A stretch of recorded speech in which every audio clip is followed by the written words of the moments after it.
kažem da vas obožavam, cijelu ovu grupu divnu.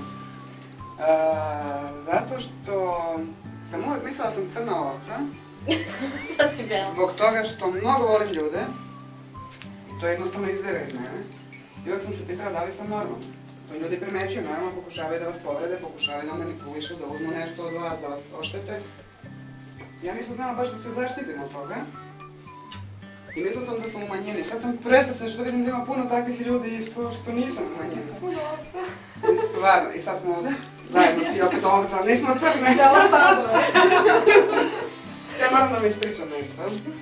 Pre neki dan u autobusu sretnem jednu drugaricu koju ne vidim često, dosta smo bliske, ali onako čas smo bliske, čas nekak hladnoća između nas.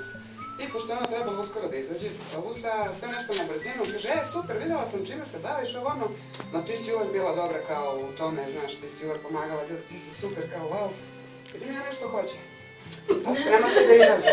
Sprema se da izađe, šta, pa je ti okej, sve šta, kako, sam ne znam što da je pitam na brzinu, ona gužve i sve. I ona izlači i kažem, ajde dođi bre do mene da se vidimo, ajde, kaže, kad? Juče.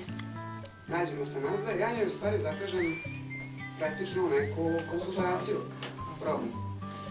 Žena se zove Olga Višković. Zavisno slučajnost. Dođe ona na konsultacije, sad onako nesigurna, niti je nudim kafu, ne znam šta bi. Vidim nešto hoće, ne znam šta. Ja kažem, pa dobro, ima neki razlog što smo se sreli, nije ništa slučajno. Znači čas se viđamo, jedan dugi period se uopšte ne družimo, ne viđamo, pa smo jedan period vrlo bliske. Pa šta ima u tvom životu, pa kako, što je ona krene tu da priča, opusti se naravno. I vidim ja spremno ono da radi. Ali sad u ovom trenutku, ako je pustim, posle toga ko znam kad ću da je navatam opet. Nećemo se vidjeti. I ništa, lepo mi popričali smo, vidim ja ona se zagreva, super, dobila malo injekciju onako energije, volje. Ima tu neke nesigurnosti, neke nebuloze u vezi posla, nešto su vezala svoje čvore, ne znam šta će sa sobom. Hoćeš da ti i ja malo poradimo. Da ti pokažem šta ja to sve radim i kako to funkcioniš. Super, to ti je dobro, ali opet nešto uzmiče. Kako ja njoj sada zabacim onu šargareticu koja je počela Lidija. Kao super je sve ovo, ja tu pametujem, kako sad ja konkretno to da nađem. Gde je ta šargareta? Mislim.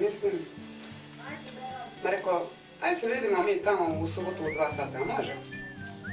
Kao, gleda me onako. Ma ajde bre da ti pokažem nešto i da te gurne bre u životu da ideš, šta te toliko sapliće?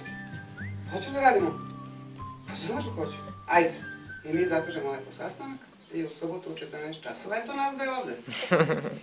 Sedimo na stolicu jedna preko puta druge i krenemo da radimo. Bravo! Stvarno vas mogu volim. Samo nam se predstavi. Olga Višković, life coach. Bravo, Olga! Bravo! Znači da ništa nije bilo spremno, ovo sve sad bilo ovako originalno.